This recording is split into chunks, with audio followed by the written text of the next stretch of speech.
بەتایبەتی لە ئێستا دەکە لە وەرزی بەهارداین و هاوڵاتیان بەرپرسی ئێم کاکەکان و بەرپرسیارەتی ڕێکخراوە بەرپرسیارەتی حکوومەت سەبار بە پاراستنی ژینگە ئاخۆ دەبێت چی بێت و دەبێت چی بکەین و ئابێ ئەم ڕێکخراوەی کێسە ئێمە لامانە چی کردێ بۆی ژینگەمان پاکتر و جوانتر و پارێزراوتر بێت.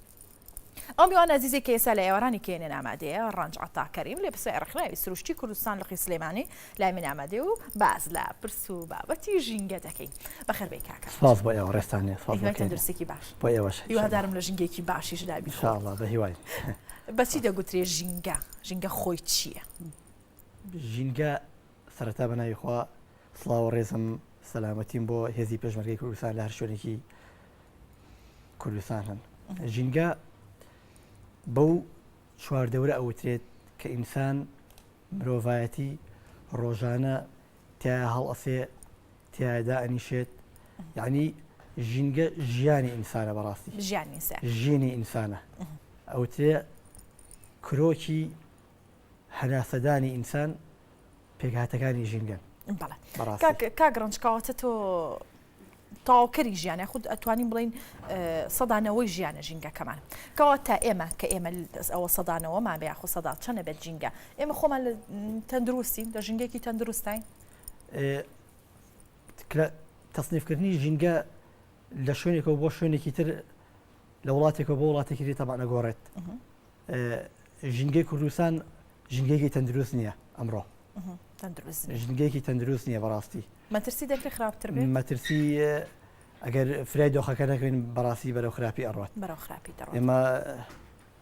سەرجەم ڕێکخراوە ژینگەیەکان کەمتە زۆر ئەمانەوێت ئەو مەترسیە ڕاگەێنین بەڕاستی. ڕێکخراوی سروشتی کوردستان لەقی سلێمانی کار و چالەکەکانی چیە بەتایبەتی لە وەرزی بەهاردا کە ژینگە بەڕاستی لە وەرزی بەهاردا تووشی ئازارێکی زۆر دەبێت بەهۆی سەیرانکەرانەوە؟ بەڵێ ڕێکخراوی سروشتی کوردستان بە ئامانجی ژینگەیەکی سەوز و تەندروست ساڵانە بەپێی کار و بەرنامەی خۆی بەپێی ئەو پلانی کە دایانێت لە ناوچەکانی کوردستان بەپێی وەرزە جیاوازەکان کار و بەرنامەی هەیە چالاکی ئەکات هەڵبەت بەدەستخۆشیەوە ڕێکخراوە ژینگەیەکانی تریش بە هەمان شێوە ئەوانیش کار و بەرنامەیان هەیە و لە وەرزە جیاوازەکانە کار و بەرنامە و چالاکی ژینگەییان هەیە.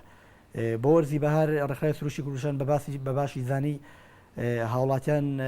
هۆشیاری بداتە گەشتیاران و هاوڵاتیانی بەڕێز لەسەر پیسنەکردنی ژینگەی ناوچە گەشتیارەکان. ئێمە بە 6 تیم تا 7 تیم بەشداریمان کردبوو. تیمەکانمان لە سلێمانی قەرەداغ، سلێمانی دووکان، سلێمانی شارباژێر، دەربەندیخان شەمێران، دەربەندیخان سیتەک، سەرتەک عەفوەن، دەربەندیخان قەرەداغ بۆ هەموو ئەم شوێنانە تیممان هەبوو. تیمەکانمان هەستاون بە دابەشکردنی عەلاگە و پۆستەر و پاشان لە ناوچە گەشتیاریەکان بە تیمی بڵندگۆ ئێمە ئیشمان کردووە بەڕاستی لە ڕێگەی بڵندگۆ هاوڵاتیانمان ئاگادار کردوێتەوە لە پاراستنی ژینگە ئەو ناوچە گەشتیارانەی کە گەشت و سەیرانی بۆەکەن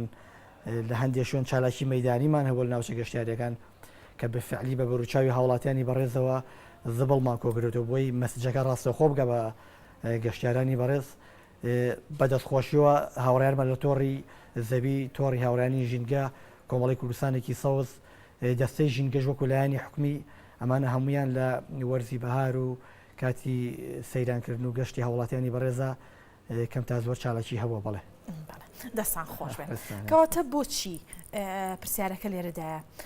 هاوڵاتیانی وڵاتانی دیکە وڵاتە پێشکەوتەکان وڵاتەکانی پڕتەکنەلۆژیا ئەوان تێپەڕان کە هۆشیاری ژینگەی وەرگرن، یعنی حکوومەت یاخود ڕاگەاندنەکانەوە نەگرنگی بە هۆشیاری ژینگە نادەن، خۆیان تاکەکان بەرپرسن خۆیان کار ئەەکەم بۆی ژینگەکان تەندروست بێ. بۆچی مەتا ئێستا لە قۆناغەدەین کە هۆشیاری وەرگرین؟ بەڕاستی وداخان ئەمە بە نیگەرانی وەیە حەزمەکەی ئێستا لێرەیە زۆر بە گەشتبینی و قسەم کردە. من نیگەرانم ناوەکۆ کردم بە هەودا عەرەبیە هەوداخان. بەڕاستی ئەمە پەرژینێکی قایم بێ بە داوای لێبوردنەوە یەڵێم تاکی کورد تاکێکی نابەرپرسە. تاکی کورد تاکێکی نابەرپرسە بەرامبەر ژینگەکەی بەڕاستی. هەموو ئەو قەیرانانی ئەمڕۆ ڕویان لە کۆمەڵگای کوردی کردووە بە قەیرانی ئابووریەوە، سیاسیەوە، کۆمەڵایەتیەوە،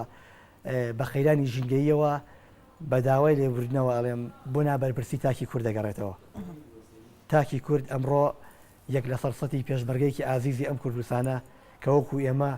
گۆشت و خوێن و ئێسقانە بەرپرس نییە ئەو سنگی خۆی ناوە بە فیشکی داعشەوە و ئێمە ئەپارێزێ لێرە بەڵام ئێمە بە دەستی خۆمان ژینگەکەی خۆمان وێرانەکەین بەڕاستی وڵاتانی بێژگە لە ئێمە ئەو وڵاتانە ئەڵم کە خۆشببختن لە پاراستنی ژینگە بەڕاستی ئەوانە لە پەروەردەیان هاتووە بەڕاستی پەروەردەی ژینگەی و پەروەردەی تاکی وڵاتی ئێمە بەڕاستی پەروەردەیەکی وێرانە کەواتە پەروەردە سیستەمی پەروەردە لە خوێندنگا و باخچەکانی ژەگەر بگرین نیمانە سیستەمێکی پەروەردەی بۆ پاراستنی ژینگە سیستەمی پەروەردەی بێگومان ئەگەر سیستەمی پەروەردەی تۆکمە وایە لەم وڵاتە ئەمەم ئاڵخارەی ئەمڕۆی کوردستان ناگەشتین دوای 25 ساڵ حکومڕانی ئەو شاخ و کێوانە بەڕاستی مای گریانە من کۆمەڵی فۆتۆم ئەرشیف کرده بوو بەڕاستی کارەساتە لەو شاخ و کێوانە یعنی دار ئەبینی لە جاتی سەوز کاتەوە شی نەکاتەوە ڕەشەکاتەوە مشتە بەی چنگێک گەڵا دەربێنی ئاگرێکی پێ بکەیتەوە علاگە هەیە بەدەستەوە بەڕاستی دەست ئاوا ئەگری لەو کانیە جوانانە لەو سەرچاوە ئاوێ جوانانە مشتی ئاو بخۆیتەوە علاگەیەت بەدەستەوە احترامن دایبی مناڵێتە خوارەوە بەڕاستی ئەمە لە نابەرپرسی تاکی کوردەوە هاتووە ئێمە ڕێکخراوی ئێمە بەڕاستی نابەرپرسیاری تاک لە چیە ینی ئینتیمای نییە بۆ ئەم خاکە بەڕاستی ئەمە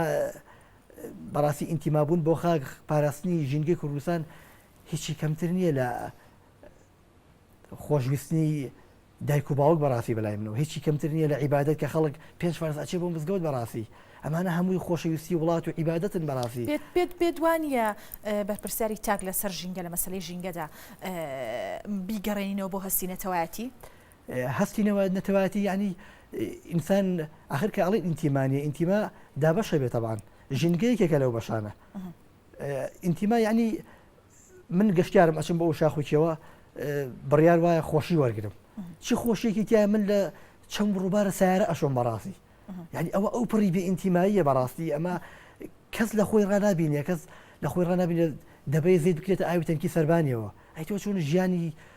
ملیۆنەها کێوی ئەشێوێنیت سیارەکە لەو ڕووبارە ئەشۆی لەو چەماوە ئەشۆیت نمونەیەکێ بۆ بێنمەوە ڕووباری دانوبمان هەیە لە ئەوروپا بە دە وڵاتی ئەوروپیا ئەڕات لەم دە وڵاتە ئەوروپیا یەک وڵات ئاوەڕۆی ناچێتە سەر ئەم ڕووبارە یەک کەس بۆی نییە بەبێ پرسی حکومەت ڕاوەماسی تیا بکات سارەشتن یعنی ئەوە کفرێکی ژینگەیە ئەگەرێ من تکاکەم لا وڵاتیانی بەڕێز بەڕاستی ئەمە شەڕکردنە لەگەڵ خاک و ئاوی ئەم وڵاتەیە بەڕاستی ئەمە نابەرپرسیاریە بەداوا لێبوردنەوە خۆزگە من ئێستا زۆر گەشتبین بوومایە ساڵی پێشوو بەرنامەیەکمان کرد ڕەشبین بووم ئەمساڵ بە خۆشحاڵیەوە تا ڕادێ باشە لە بەڵام ئەزانم هۆکارەکەی قەیرانەکەی بەڕاستی هۆکارەکەی قەیرانەکەی ئەجینا حاڵی ژینگە من کۆمەڵێکی زۆر وێنەم ئەرشیف کردووە زیاد لە 100 ناوچەی گەشتیاریە ئەمساڵ کەمێ باشترە لە پار فڕیاری پاشماوە کەمێ باشترە بەڵام ئەکی ئەزانم هۆکار قەیرانەکەی بەڕاستی بەدەست خۆشیەوە کۆمەڵێک خەڵکی باش ئێستا هوشاری ژینگەی تا ڕادێ باشترە بەڵام لە ئاسی تموحی ڕێکخراوە ژینگەیەکانە نییە ئەوەی کە زۆر مەترسی لەسرە لەسەر ژینگەی ئێمە ئەوەی زۆر مەترسی لەسرە سەیرانگاکانە ئاوەکانمانە دارستانەکانمانە کامیانە یاخوشاخەکان خۆی کە باسی ژینگەی ئەەکەین سێ هۆکارە باسی پیسکردنی ناوچە ژینگەی هەرێمی کوردستانەکەین بەتایبەت لە وەرزی بەهارە ئێمە ئەبێ دەستخۆینە سەر هەرسێ فاکتەرە ژینگەیەکە فاکتەری هەوامان هەیە بە خۆشحاڵیەوە لە وەرزی بەهارە بە هۆکاری بوونی سەوزاییەکی زۆر و ئۆکسسیژینێکی زۆر تەعویزی ئەومان بۆ یاتەوە وەرزی بەهار تا ڕادەیەک ئێمە جوڵالی ئەوە بە ئۆتۆمبیلە تەمان ژاوەژاو و دووکەڵمان هەیە بە هۆکاری زۆری سەوزایی ئۆکسسیژین تەعویزی ئەومان بۆ گەڕێتەوە بەڵام ئەو دوو فاکتەری تر کە زۆرترین هێرش ئەکرێتە سەریان خاک پاشان ئاوە بەڕاستی ئەم دوانە زۆر تەجاوز ئەکرێتە سەر حقوقی ژینگەییان ئەتوانم دوو نمونە بێنمەوە لە کە ئەڵێن پیسکردنی خاک و ئاو لەکەوە دەست پێەکە بۆ من باسی وەرزی بەهارەکە دێمە مشکیلەکە لەو کاتەوە دەست پێەکە کە من گەشتیارم ئەچم بۆ دوکانی شت ئەکڕم لەو کاتەوە دەست پێەکە من علاگەکان ڕائەکێشم بۆ تەماتە بۆ خەیار بۆ مۆس بۆ لیمۆ بۆ چەرز بۆ گۆشت ماوەدەکان زۆرن تەبان بۆ هەموو ئەمانە من علاگە بەکارهێنم طبعا من کرێچیم خێزاناریشم بەقەت بوون یەکەیکی سربەخۆی نیشتەجیبوونی خۆم بە ئاواتەوەم ئەم دوو خاڵی باسێکم ئیشی لەسەر بکرێت ئەمە وڵاتان زۆر ئیشان لەسەر ئەم دوانە کردووە ئەی بۆ ئێمە نەمان زۆر ئیشان کردووە بەڕاستی من کەم تەرخەمە کەم تەرخەمەکەشی بۆ باس ئەەکەم ئێستا باش، فەرموو. حالیان حکومت لە پاشەکشایە لە قەیرانی ژینگەیە لە ئیشکردن لە کەیسی ژینگە نمونەیەشمان ڕێکخراوەکانی بواری ژینگە دوو بەرامبەری حکومت ئیشان کردووە حکومت خۆی قەیران دروستەکە بۆ ژینگە ئێمە لە بازگەی دارە ڕەشقەرەداغ ئەمساڵ چالاکیەکمان هەبوو زانیاریم هەیە من خۆم خەڵکی قەرەداغم هەموو قەرەداغ یەک مینیتیانە ماوە یەک مینیتیانە بەدەیان کارتۆن تعلیماتی مینیان هێنا بوو دا بەشارەکە بەسەر خەڵکە ئەوە دوجار ژینگەی پێپیسەکرێ ئەمە بەڕاستی ئیژنەکردنە لەسەر پیسبوونی ژینگە بە ڕێگەیەکی زانستی ئەمە قەیرانە بۆ حکومت بەڕاستی ئەوەنە لایانی حکومی ئەوانەدا بەشە کرد بە ئەمری حکومی ئەوانەدا بەشەکرا بێم وەسەر مۆزوعەکەی خۆمان عەلاگە بەحسێکمان لە بەردەسایە حکومەتی بەریتانی دروست ساڵ پارساڵ ئەم کاتە زرف عەلاگەی کرد بە پارە بەڕاستی ئێستا من ئەگەر بچم باە 75,000 شتوم لە مارکێتێک ئەتوانم بێسنوور عەلاگە بەکاربێنم ئەمە کرا بە پارە بێ بەرامبەریش تەبعاً ئەمە کارەساتە بەڕاستی لە ماوەی ئەم ساڵەیە بەحسەکەم لەم ڕۆژانەیە خوێندەوە حکومەتی بەریتانی لە ڕیسایکڵینی عەلاگە و نایلۆنە 150 ملیۆن پاوەنی بۆ گەڕاوەتەوە ئەم پارێ زۆرە بەڕاستی لە هیچ وڵاتێکە لە وڵاتانی کە کەیسی ژینگەییان لە پێشە عەلاگە بە پارە نییە کە عەلاگە بە پارە بوو من چوون بۆ دوکانەکە دوو عەلاگە بە 250 بوو 8 مادەم کڕی 2000 لەسەرم بەڕاستی ئەمە خطوەی یەکەم کە من چوم گەشتم کرد بە ئەو شاخوکیەوە ئەم نەبی ئەحمەد سێری عەلاگە ناکەم چونکە پارەم پێیاوە هەمومان بیرمانێت تا ساڵی 2023 دایکی هەمومان کە مناڵ بوون لەگەڵ یاچین بە بازار هەموو دایکێ 6 عەلاگەی پێ بوو هەموو بگەڕێنەوە بۆ کۆن بگەڕێنەوە زۆر بۆ کۆن ئەم عەلاگەیە نەبوو زەمیلە هەبوو زەمیلەیان بەکارێنەوە دایکیشم باسێکە زەرفی کاغز هەبووە زەمیلەی پلاستیک هەبووە عین هەبووە ساڵێکی دانێکی بەکارهێناوە ئەنجا دەستکەکەی بچراوە لەوانی فڕی یابێت ریسایکڵین کرابێ بۆ نمونە یعنی بەکارهێنانی عەلاگە من تکا ئەەکەم لەو پەرلەمانتارە بەڕێزانەی ئیش لە بواری ژینگایەکەن زۆر زەرریاوە لە ژینگەی کوردستان یعنی من خۆزگە ئەو وێنانە ئەم هێنا لەگەڵ خۆم بەداوا لێبوردنەوە بچۆرە ئەو سەیرانگانە تێکچوونی ژینگەیی عەلاگە و شتی سەفەریە بەڕاستی عەلاگە و شتی سەفەریە کێشەمان لەگەڵ خواردن نییە هوداخان کێشەمان لەگەڵ خواردن نییە تازە ناوەکە ئاوا هاتووە ئەبێ لەم قوبوڵکەی هەودا کێشەکە لەوایە ئەم دوانە فاکتەری ڕئیسی بەڕاستی لە ساڵ 6 پیسکردنی سەیرانگەکانی کوردستان ئەوەیە پێشووتر ئاگاداری راپۆرتێ بووم لەسەر ناوچە گەشتیاریەکان قسەیە کرد یعنی باشە لایەنی حکومی بەڕیکلام گەشتیاری گایۆتە ئاسمان بەس پاراستنی ژینگە لە قوڵای ئەرزایە بەڕاستی ئەبێ ئەم دوانە بە هاوتا ئیشان لەسەر بکەین ئەمە قەرارە بینایەک دروستکەین کەرتی نەوت لێرەوە بیناسازی لێەوە ژینگە لێەوە گەشتیاری لێەوە ئەبێ ئەمانە هەمویان بە یەکسانی بەرز ببنەوە بۆچی حکوومەت پێ دوایە ئەوەندە گرنگی بە کەرتی گەشتیاری نادا ئەمە توانی ئەم کەرتە کە هەرێمی کوردستان ناوچەکانی کوردستان سروشتی کوردستان تەواوە یعنی بۆ کەرتی گەشتیاری سروشتێکی جوانمان هەیە لایانی گەشتیاری لە کوردستانە تەواو ئامادەیە ینی ئەو سروشتەی کە خوددا پێی بەخشیوین تەواو ئامادەیە لەلانی سروشتیەوە بەڵام کەسانی مختص و بەڕاستی ئەکادیمیە ئیشی تیا بکە گەشتیاری و ژینگە پارێزی ڕێزم هەیە بە کەسانی نائەکادمی ناکرێ بەڕاستی ئەمە ئەبێ بە علمی ئیشی تیا بکرێت بەس بە باش خستنە سەر عەلاگە بەڕاستی عەلاگە بکرێت بە پارە ئەو نەبی ئەهمێت سەیری عەلاگە نەکرێت لەو باوەڕێیان ئێمە لە سا 50 بۆ 60 کێشەکە حلەکەین کەس عەلاگە فڕێنایەت ئەم قسەیە ئەمان بە لێرە باش خرێتە سەر عەلاگە ساڵی داهاتوو ئەم کاتە کەمتری عەلاگە لە ناوچە گەشتیارە نابینیت کەمترین عەلاگە ئەبینی کەواتە لە هەرێمی کوردستانەوەی کە زۆر زیانی بە ژینگەکان بێ مادە لایلۆنیەکانە وەرمە دەبێت ئاوی ژوەرگرین ئەوانە مادەی لە ئێستادا ئاوی پەرداخە لایلۆنەکانی شەیە کە ئەمە ئەوانە هەمووی ئەوانە ئیشی لە سەکراوە بەڕاستی ئەو وڵاتانی کە خاوەنی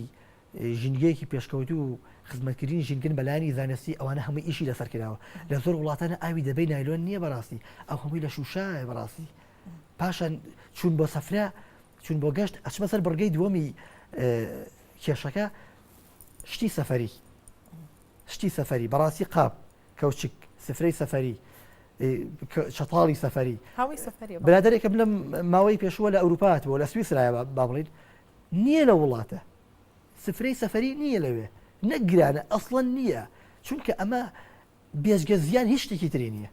بێزگە زیان هیچ شتێکی تری نیە ئەچم بۆ سەفرە جەریدە هەیە جەریدە ئەبم کاکە قوبڵمانە جەریدەکە فڕێن ئەبێتەوە بەخۆڵ سفرێک ڕائخا پاکی کەرەوە مادە ئەندامەکانی کاکە بڕێت دوای ئەندامەکان تا چەند ساڵی ئەوێت تابێت لە بۆ نمونە تەماتە و خیار و گۆشت و ئەمانە فڕەیە بەلانی زۆر بە 6 مانگە بێتەوە بەخۆڵ ئەبێتەوە بەخۆڵ ئەمانە کێشەمان لەگەڵ ئەمانە نییە ئێمە کێشەمان لەگەڵ پلاسیک و نایلۆنە بەڕاستی ئەمانە کەی ئەبنەوە بەخۆڵ ئەوانە لانی کەمی 200 ساڵەوێ بەلانی کەمەوە پیلمان هەیە 500 ساڵا بێتەوە پیلی قەڵەمی بەڕاستیەوە ئیمڕۆ مۆزوع نەبوو ئیشی لەسەر بکەین پیلی قەڵەمی کارەساتە لە وڵاتەیە پیلی کۆنتترۆل و قەڵەمی و گەورە و ئەمانە پیلی سەعات کارەساتە بەڕاستی یەک پیلی قەڵەمی 500 میلیۆن لیتر ئاو پیس ئەکا ئەمانە ئیشی لەسەر نەکراوە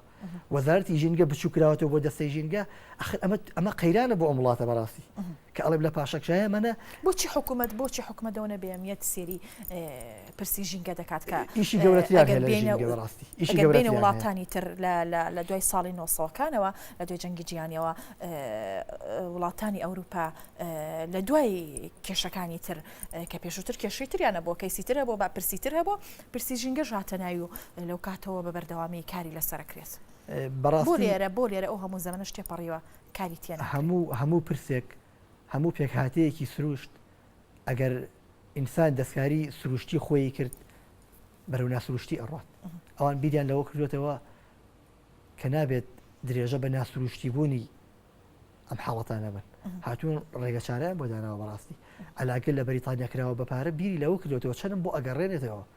بەڕاستی چەندم شتی سەفەری تۆ باجی لە سەردانانەی واز لە کوالیتەکەی بینە کوالیتی سفرە ئەمە لەوانەیە بەرایانی بازرگان بەم قسانە قەڵز بن لە هیچ وڵاتێکە بەم بە ئەهمیێتەشت نایەت ئەگەر دەسێ پەرداخی سەفەری دەدانێتایە بە 1000 دیارە بکرێ بە 3000 بە دڵنیاییەوە من نایکڕم هەرچەند نایشی کڕم پەرداخێکی شوشە ئەبم 6 جاربی شۆرە پیس نابێت بەڕاستی هەموو ماڵێک هەتا 2003 بوو هەمووی من پێش هەفتەیەک لە نەورۆز پامێکم بڵاو کرد و داوای ئەم دوانم کرد وتم تکایە تا بۆتان ئەکرێشتی سەفەری مەبن وەک ئەیبن تکایە زبڵەکە جێمەیەڵن لەوێ زبڵ جێ هێڵی یعنی بەتەمای چی کۆی کاتەوە لەگەڵشتی سەفەریش تۆزە تەمەڵی کرد آخر تەمەڵی یعنی بەڕاستی ئەڵێم نابەرپرسین تاکی کورد تاکێکی نابەرپرسین تاکی کورد هەرگیز بەقە تاکێکی ئەوروپی بەمەجال نییە یعنی بەراوردی ئێمە و تاکێکی سویدی ئەەکەی احترامن کاتێک لەگەڵ سەگەکەی ئەچنە دەرەوە پیسایی ئەکات ئەی کاتە علاگەیەکەوە هەی هێنێتەوە بۆ شار ئەمە ئەو پەڕی بەرپرسیاریە لە کاتێکە احترامن پیسایەکە مادی ئەندامی و ئەڕزێت ئەوە ئەو پەڕی بەرپرسیاریە بەرامبەر ژینگەکەی بەڵێ